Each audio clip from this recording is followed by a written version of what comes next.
So welcome to the New England Pro Wrestling Hall of Fame Q&A panel session. I want to introduce our esteemed guests. First of all, recently certified in DDP Yoga, Mr. Alex Paine. The recently retired, supposedly, East Coast Intensity, Jose Perez. Legendary longtime ring announcer, the voice of Killer Kowalski's IWF and many other promotions throughout New England, Mr. Mel Simons. Promoter / enforcer referee, my good friend, Mr. Paul Richard.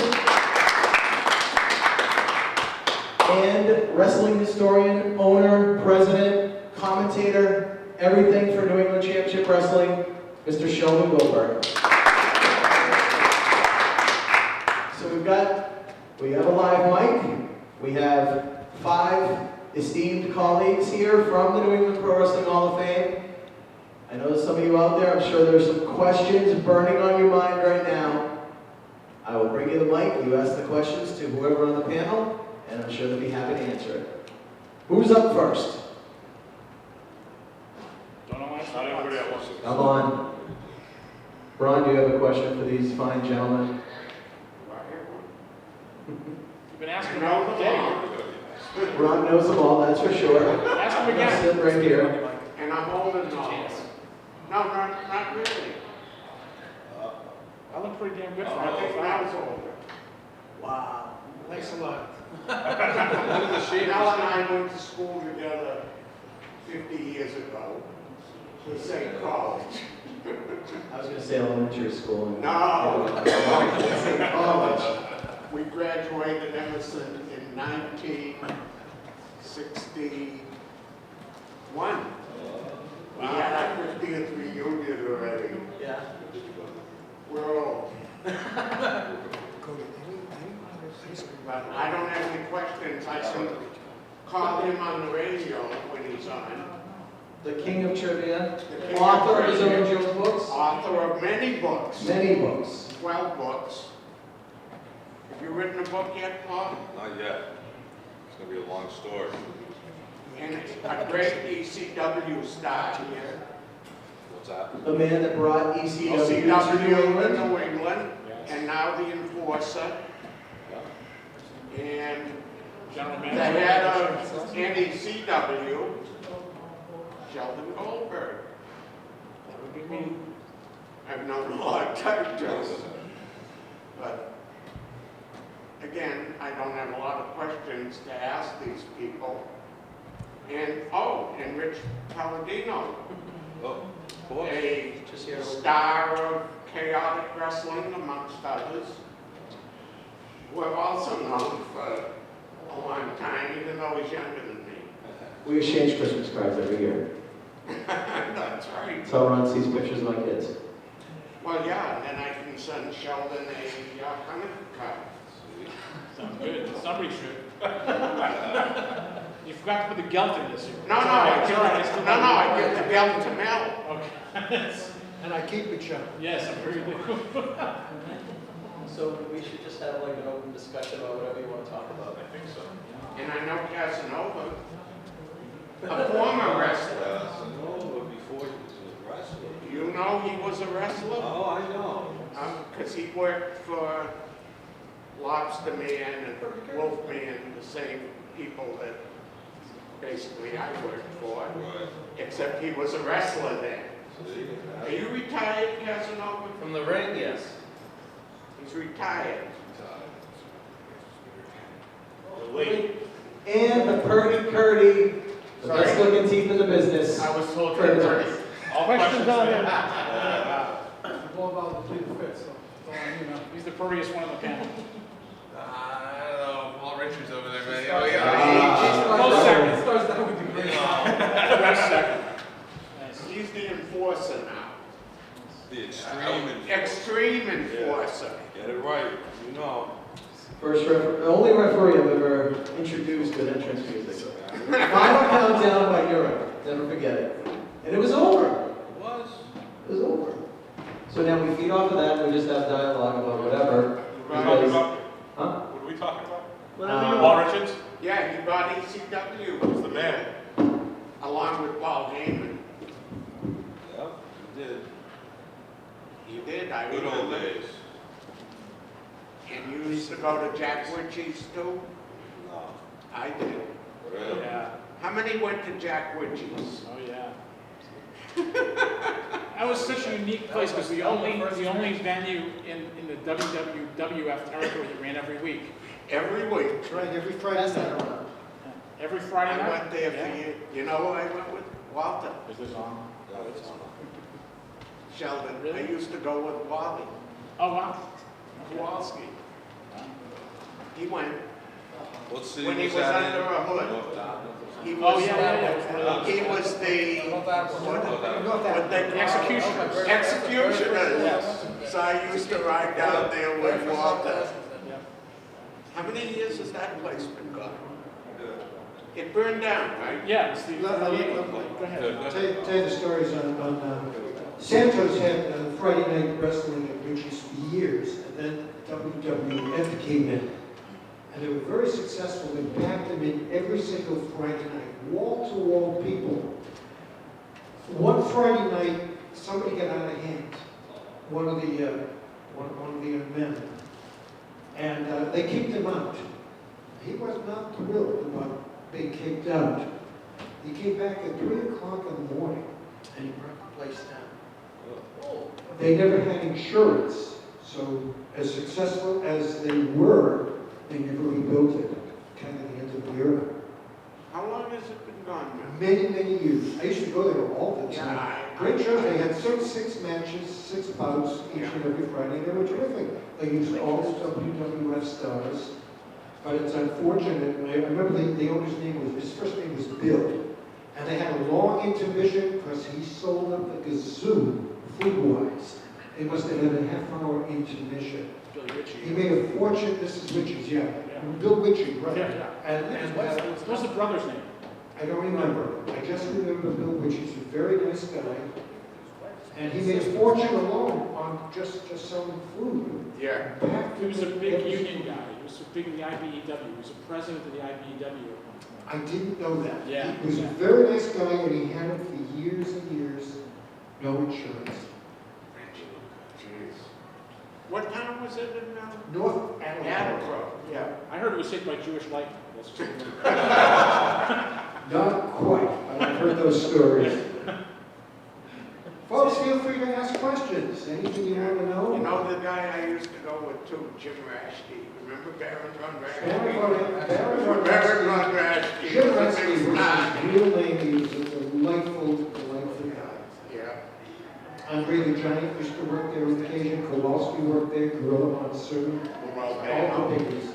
Kevin Sullivan. Everybody. Is Kevin Sullivan here today? No. Is he here? No. He was here last year. Hey, Mel, I'd like to ask you a question. Sure. I think it'd be kind of interesting to pass the microphone between everyone and just explain what initially got everyone the fever into wrestling. I'd just like to know some backstory on everyone on the panel. That's a great question. How everybody got started? Let's start with Sheldon. I'll try to tell you the short version of a long story. I was a big fan when I was a little kid and had another career prior to getting involved in wrestling in the entertainment business. I did publicity for Broadway shows and shows on tour. I produced plays and so forth. And as that part of my career wound down due to the economy, I maintained my interest in wrestling and published a newsletter and for collectors of wrestling memorabilia and renewed some friendships and contacts and so forth. And the skills that I developed in being a producer and a publicist turned out to be skills that would be compatible to being involved in this business. And it was a good 10 years of hanging around independent shows, of course, with Walter Kowalski and then with Tony Rumble, the late Tony Rumble, that got me interested in actually promoting. It was a good 10 years before I actually promoted. I always had a great respect for the guys in the independents, particularly Walter's kids, because of what they went through to do what they were doing.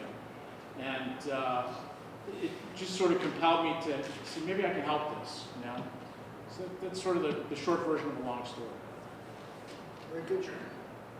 Very good. I started, Walter Kowalski trained me. I was 15 years old, went to his wrestling school. Had the great idea to teach me how to wrestle and as well teach me how to referee. So it's like a 4-month process. And then I was in high school working for Walter, traveling around, all those police shows that he used to do, and the wrestling school was in Salem, Y, remember that one? On the second floor of the place. But you know, did that, work for Vince for 5 years, all around New England, refereeing. Referee for the original ECW, then became the New England promoter. Got the show on the Spanish channel up here, and the rest is history. Currently, in my 35th year, and now the general manager of the New England Championship Wrestling, which was a title I had before and kind of walked away, but we had a lot going on. So, me and Sheldon going at it, right? That's right. Back in the saddle again. That's it. Now, I just want to add, Paul Richards is as good as any referee you've ever seen. My dad was born in Russia, so growing up as a kid, he never knew baseball or football or basketball. The only thing my dad knew was wrestling and boxing. So as a little kid, he would take me to the Boston Arena, and I loved wrestling and I loved boxing. I've been a fan my whole life. Abe Ford used to promote at the Boston Garden, and he introduced me to Killer Kowalski. We became great friends. Kowalski joined my family for Thanksgiving for 30 years. That's how close we were. And then he started promoting, and he said, how would you like to be my ring announcer? I said, gee, I'd love to. It's something I've always wanted to do. And I worked for Walter for many years as his ring announcer. Terrific gentleman and one of the old-time greats. I've now been on WBC radio for 34 years doing trivia, nostalgia. I started writing books about 9 years ago. I've got, I think, 11 books, 12 coming up. And I'm going to write a book on, I'm going to do a trivia book on pro wrestling. I've got a couple of books planned ahead of time, but I would say within the next 2 years it'll be out. It's, I've been formulating this for a long time. And it's something I love, as you all do, all you folks who are sitting here.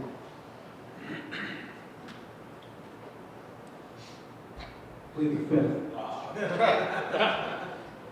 Well, in 1971, my mom and dad got together, and in 1972, I was born. I'll start there. Okay. Got time. Got time. Fast forward a little bit. Okay.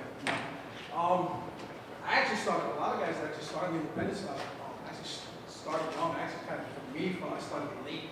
I didn't start wrestling until 21. And at that point, I already started a family. Just recently got married, and just recently had my son. And then at that point, I ended up meeting a wrestler named Savannah Souza, which is where I started kind of really finding out what wrestling was. That's where I started learning a lot of the basics of what I needed to do. And ironically enough, the gentleman right here, Rich Fabio, introduced me to Tony Roman. That's where I really started developing the idea of what pro wrestling was. I did a lot of going back and forth with different organizations, but Tony had a different outlook on it. He had a different feel, a different way, the way he did things, the way he booked, the way he produced it. It was a different route. It was entirely different route. Once I went from there, I just progressed and kept going. I at one point started working with Sheldon at ECW, and just moved on from there. I'm happy to say that after about 22 years I was doing it, I retired back this summer, and I don't miss or hesitate anything about the business. People ask all the time, why do you do this? The lumps, the bumps, the aggravations, the cuts, among other things. Why it does it, it's hard to explain.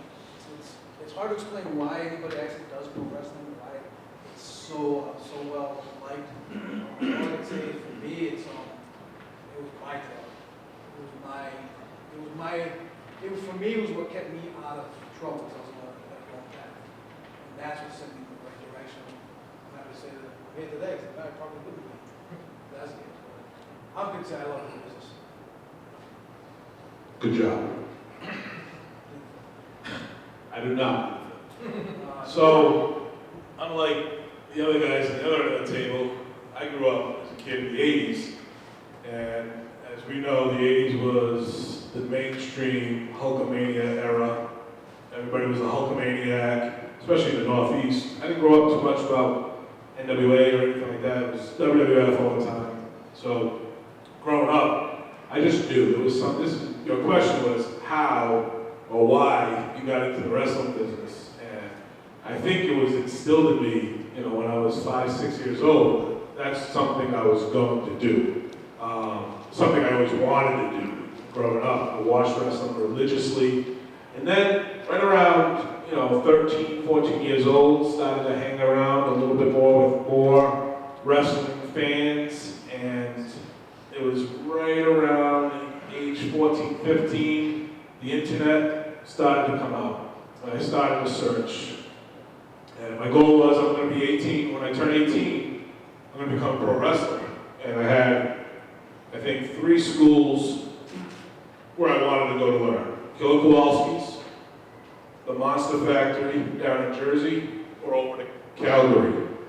Well, that didn't happen. So I got a taste of what independent wrestling was. I didn't know independent wrestling existed in New England. And I got a taste of that by going to a couple of coastal pro wrestling shows in Seacon, Massachusetts, and New England wrestling run by Joe Eugenio down in New Bedford, the South Shore area, South Coast area. So once I got that taste and realized I could probably do this, all the schools went by the wayside and I joined New England wrestling at 15 years old. So I was really young. Not in today's days, a lot of kids start really young, but at that time, a 50-year-old kid hanging around with a lot of 30-year-olds or late 20-year-old guys traveling on the weekends. I think my parents had a little trust in me, maybe a little too much. So I grew up very quick in the wrestling business and matured. Solano Souza was my trainer, pretty much from day one. And there's a couple weeks in there where I was just learning the ropes, so to speak. So 15 years old, started indie wrestling and wrestled numerous different promotions in the Northeast, on and off, through injuries, tore my ACL, had surgery a couple times. And I did that up until about a year, 2 years ago. And I said, that's it, calling it quits, and I'm done. The bumps, the bruises aren't worth a long list of limping around and, back pain and shoulder pain, neck pain. So wrestling's done. I did 20 years, I did my time. I still love it. I don't miss it that much. I miss the boys, the camaraderie. That's why I come to these things. Future endeavors right now, I am the first and only certified DDP yoga instructor in the Northeast from New Jersey up. So that's my goal. I would like to help the boys. One of my number one things is I want to help the boys because I think they need longevity if they want to further their careers in pro wrestling. And a good workout program like this is definitely something that's great for all your joints, your back especially. And I just want to pay it forward, if you will. That's my story. Quick one, notebook.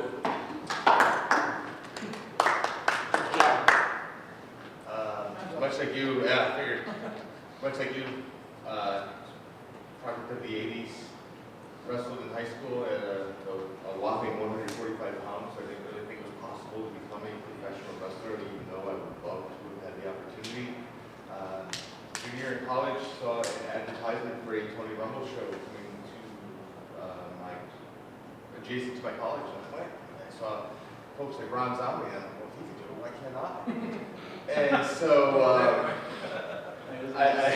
I went to, I met a man, Nick Richards, Barbarian. He trained me, and I got my body weight up to a whopping 175 pounds. It was always I was too small, but did it, and got up to about 240 at one point, and I had a lot of fun doing it, worked with a lot of great people, and it was just an honor for a long life fan to have an opportunity to work with just about everybody who ever stepped in the ring in New England. I mean, I've been up and down with everybody here. And Sheldon, thank you very much. I said it last night for the opportunity for NECW. Thank you.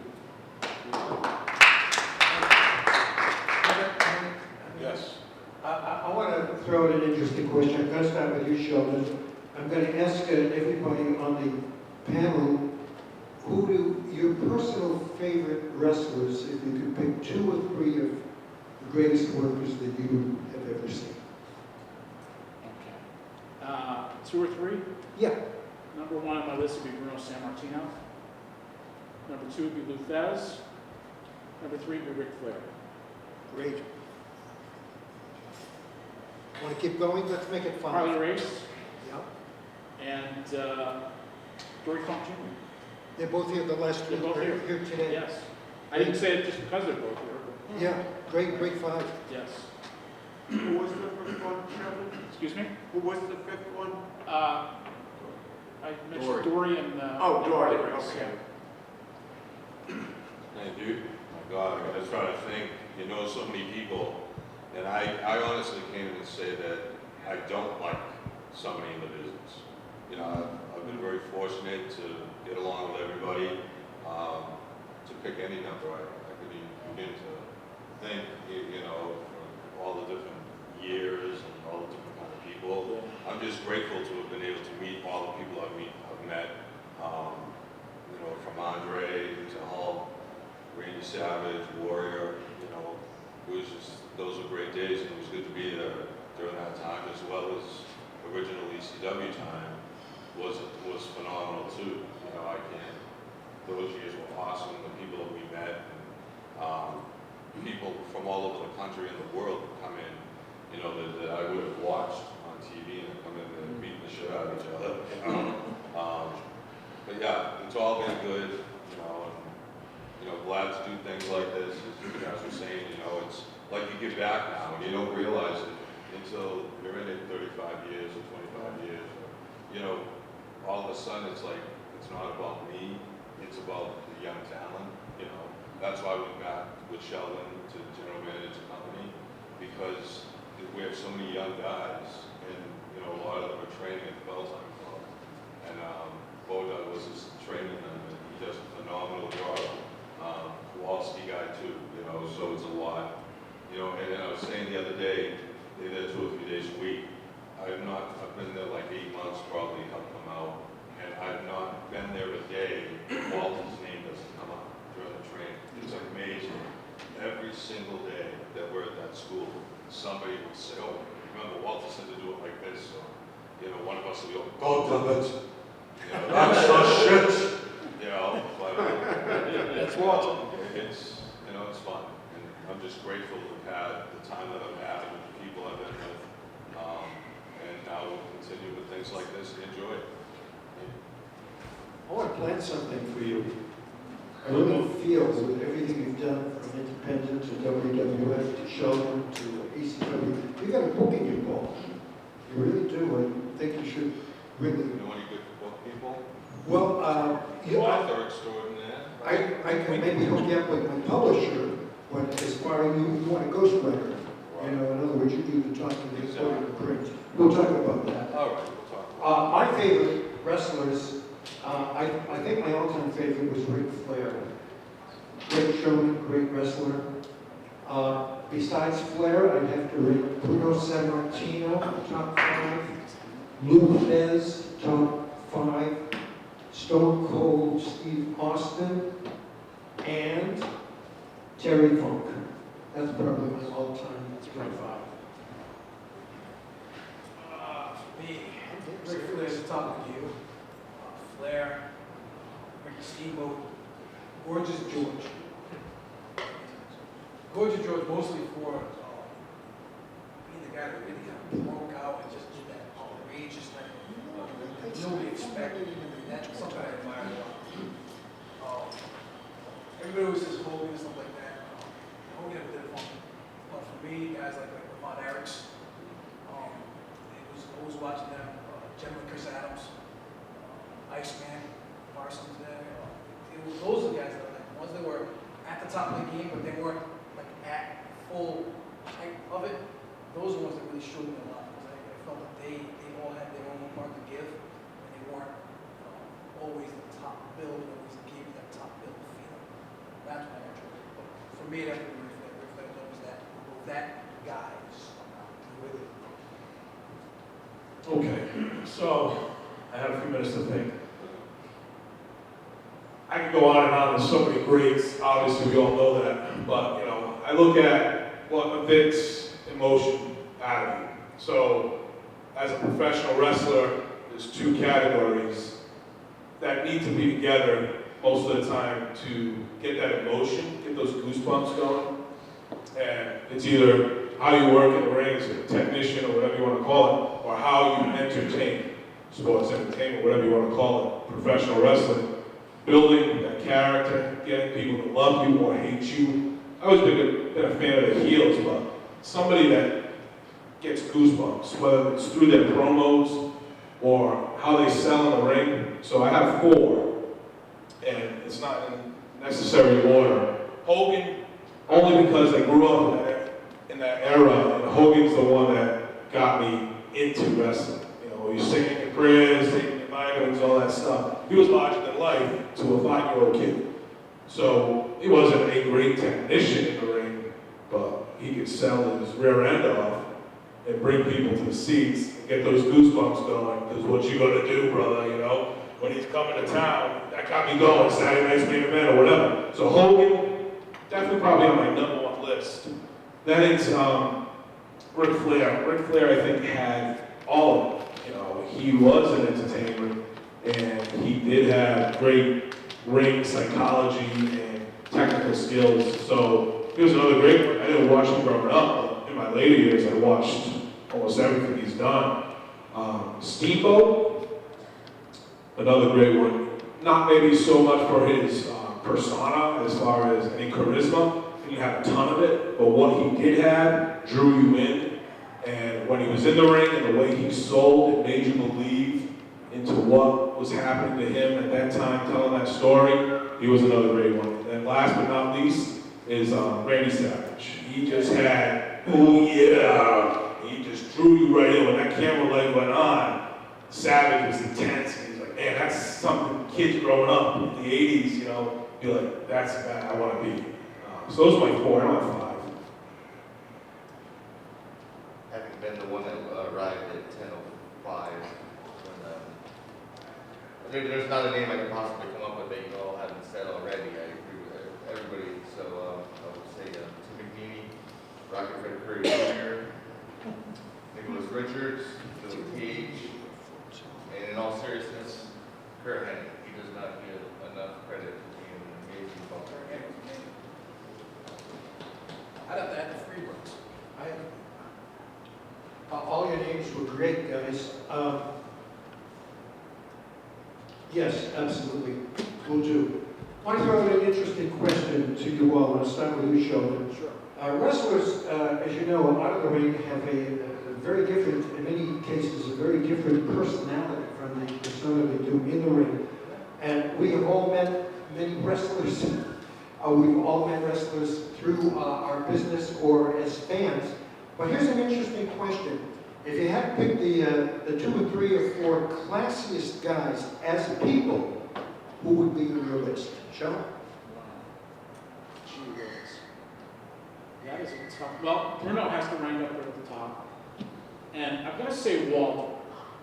I don't think most of the people who are in this business locally were touched by him in one way or another.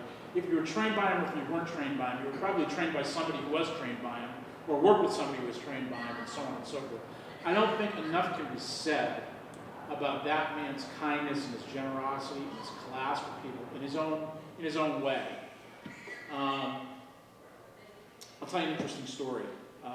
The first time I met Lou Thesz, it was one of those things where when he walked into a room, you knew that you were in the presence of somebody special. Buddy Rogers had the same thing. But when he walked into a room, you knew that this was someone that was different than everyone else, in a good way, Lou, too, had that generosity. He was very generous with his knowledge, very generous with his time, would answer any question, loved to talk about it, loved that you were interested in the business. And those are the guys, and I think that it's shared by a lot of people, but guys like Bruno, Lou, and Walter, they had a certain dignity about the business. And that really rings with me, and I know it's something that I've tried to emulate in my own way. And I think all of us share that to some degree. Well said, Sheldon. Number one, classiest guys, I have to rank Kowalski. Great guy, great wrestler, great teacher. I would have Lou Thez on my top list. Wonderful, wonderful guy. Bruno Sammartino, one of the classiest guys I have ever met in or out of the wrestling business. George the Animal Steele. Classy all the way. I've been friendly with him mostly through Ron for many, many years. And I'm going to throw in an oldie but goodie. How many of you remember Baron Mikhail Cicluna? Just a wonderful, wonderful guy. And everybody always said, well, from the Isle of Malta. Well, he really was from the island of Malta. Just a terrific guy. Passed away a couple of years ago. That's my list. For me, guys like Tito Santana sticks out to me, but for me it was more on the independent side. Gentlemen like Purdy Curdy right here, Ron Zombie that I've known forever. It's those type of guys because it's too easy for the guys coming up to get a big head too fast. Some of the guys that I grew up wrestling with learned the difference in when to turn it on and when to turn it off. And those guys were really good at doing it. Who was the other one that I was just talking about today? I can't remember his name now. I was just still having a conversation with him the other day. But Killer Kowalski, he's always like Sheldon said, it always comes up. I remember I've never trained Killer. I went to one class with him once, I went up with somebody else, and he looked at me and was like, "You don't belong." I'm like, "I know, sir. I know." But he let me sit in, and he was fine with that. But then I remember seeing him one day at an independent show, and I did something on the show that he quickly pulled me aside to critique me on. And I found it was great because he would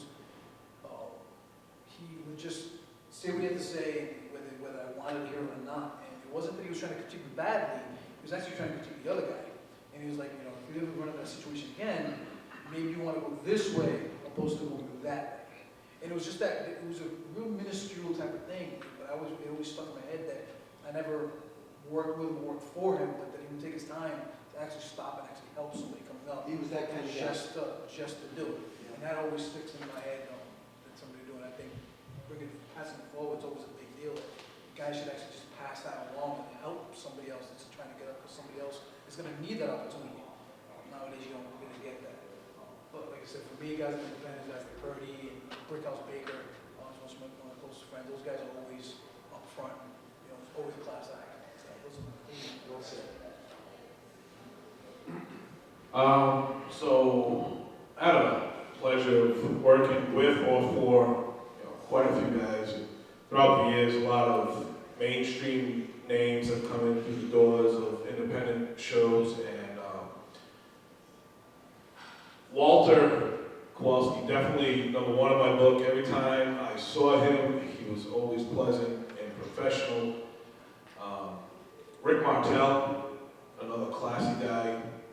Believe it or not, Jim Duggan, worked with him quite a few times and always had a great time, always professional. Tito Santana was another one, very classy. And more so on an independent level, Tony Ulysses, he's great. Every time you see him, he's always got a smile on his face.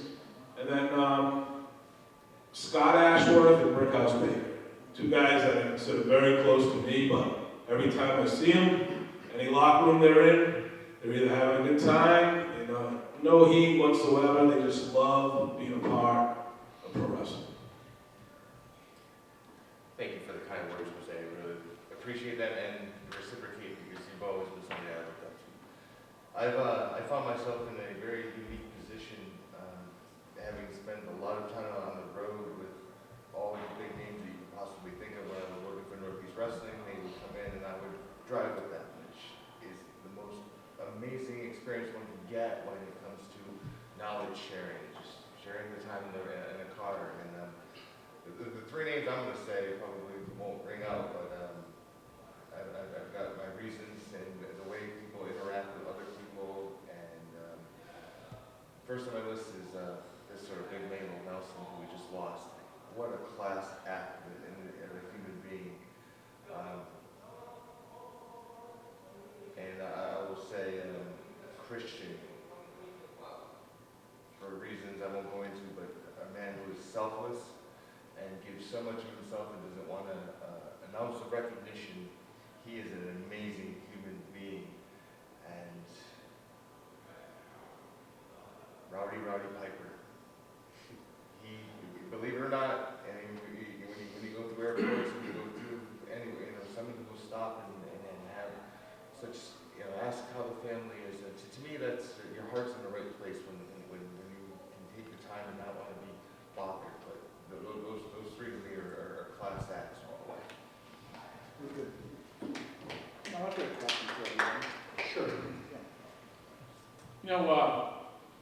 Those of us here on this panel that have been involved in independent wrestling, and you normally associate that with people who are coming up. And everyone who gets involved in this end of the industry, everybody who takes a walk behind the curtain has a dream. Everybody wants to make it to the big time. Everybody wants to be on national television and so on and so forth. And there are so many guys that we've encountered that we thought had all the tools and whatever, but for whatever reason, it could have been from injury, it could have been just bad luck or whatever, didn't quite get to where they probably should have been. And I'm wondering, I want to ask everybody on the panel, who they thought were guys that should have made it, guys that were New England mainstays that should have made it to the big time and didn't, for whatever reason. I've got my own list, but I'll save mine for the end. How's that? Good question. Yeah. Chris Duffy, Yes.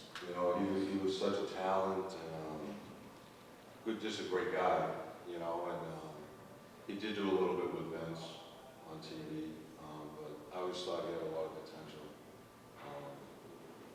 Trying to think who else. You mentioned Tim McNeely. Yeah, Tim Should have been a McNeely. main event. Yeah, he was in I don't know, it's so many things I can't, Well, we can come back to you if you think of anybody else. Both the names you guys mentioned, Chris Duffy was one of my closest friends. Chris Duffy was a sensational worker. He used to do a lot of jobs on the taping. Chris was only 35 years old when he passed away. Tremendous person, tremendous wrestler. Tim McNeely was one of the best students that Kowalski ever had. The problem with Tim is he was too short. I mentioned to Paul a few minutes ago, I said if Tim McNeely were a foot taller, he would have been a major star. And those were two of my favorite students of Gil Kowalski. But you kind of stole that one. But my other two that would be Maverick Wild and Maverick Wild and I'm thinking Tim McNeely now. Tim McNeely. That's why you didn't make it, because you couldn't remember it. Well, Brian Walsh, yeah. Oh, Brian Walsh was terrific. Yes. Right. Oh, I'm sorry, Scott King. Okay. Scott King. Scott King's another one that I thought they had a lot of potential. You mean Steve King? Steve King. Oh, Let me answer that. Steve King was another tremendous worker. He was too small. Yeah. But as a worker, he was great. He had great psychology. And as a human being, on a scale of 1 to 10, he was a 12. Both of those guys would have been great. I think nowadays, now we don't have, the guys are not as big anymore. Right. Yeah. So times have been a little different. Exactly. Especially Maverick. Maverick's phenomenal, no matter who you put him in there. Punk is not that big. Real quick on Maverick. I remember watching Maverick at the first time I think I seen was NECW versus, it was him versus, Doug Williams? Doug Williams, thank you, it's Doug Williams, and I was blown away, they did that rolling corner spot that Williams does, and, me and my wife were the only two people that stood up, it was just completely awestruck. Everyone was just watching the matches for what it was, but I remember watching that, and going, wow, these two are just tearing it up, and it's just like, nobody's like really like, about it. There's a lot of guys that definitely should have had a shot. One that stands out, he's been around since I started, and I always kind of looked up to him and had a really good relationship with him, is Rick Fuller. He's got an intensity to him when he comes out through that curtain. He did have, he had a little stint with WCW, he's been in Japan, but on a main level, I think he's big on an indie level. He's a big guy, but I think when you put him on TV with guys that are most likely his size or bigger, he doesn't fit. And that, I think that was his downfall, is he was too big to work with the small guys and too small to work with the big guys, and that's my number one guy, like, that definitely should have had a bigger break doing something.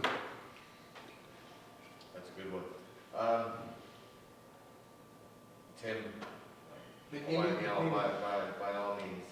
I think would have been something huge. Huge stuff. Absolutely. Nick Richards, Nick Barbarian, I think he had such a great mind for it. He did a lot of jobs. I think he could have done something. I'm surprised Rocket Factory Jr. didn't get a shot. I always saw something in him, and Ron Zombie just has a great look. I mean, he looks like a star, and we were talking about that last night. And one of the guys, you may laugh, Brian. I think he's yeah. I think he just never even got a break. So those are mine.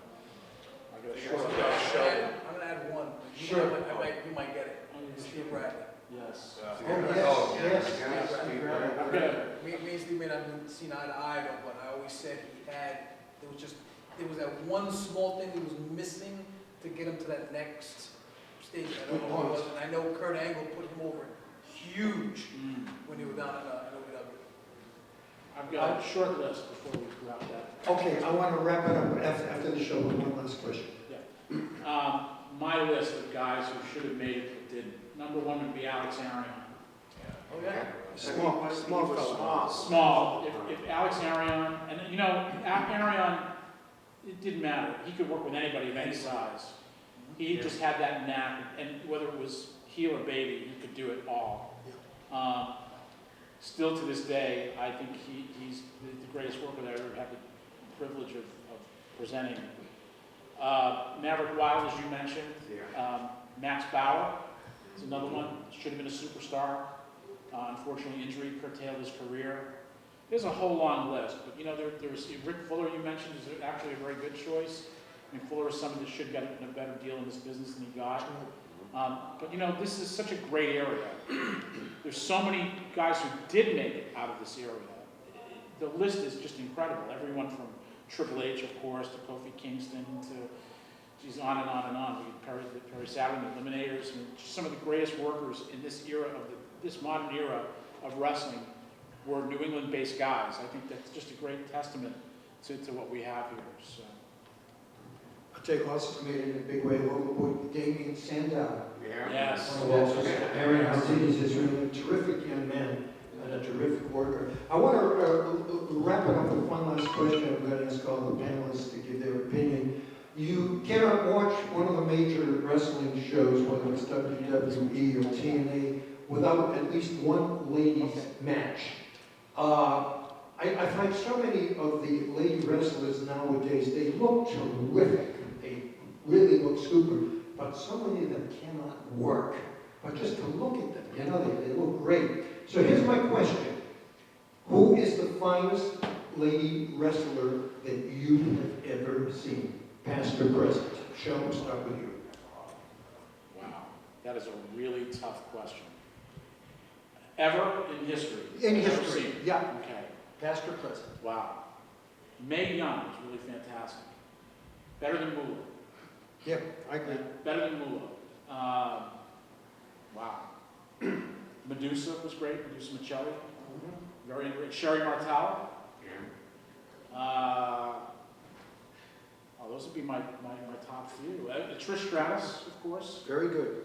And, I'll tell you who else belongs on that list from this level of the business. That's Nikki Rocks. Thank you, Ross. Really, really fantastic. She's still working, Sheldon? No, she retired. Should have had a better Good deal work. than. Very good worker. Should have had a better career than she ended up having. Paul? I would probably say Trish Stratus. Good choice. Yeah. Sherry Martel. I mean, there's been so many over the years. So that's my top. I go with Sherry Martel. Moolah, you know, top wrestling, the problem with the Moolah girls is they all work the same matches. You can always tell the Moolah girl, if there were 2 matches in a row of Moolah students, it was basically the same match.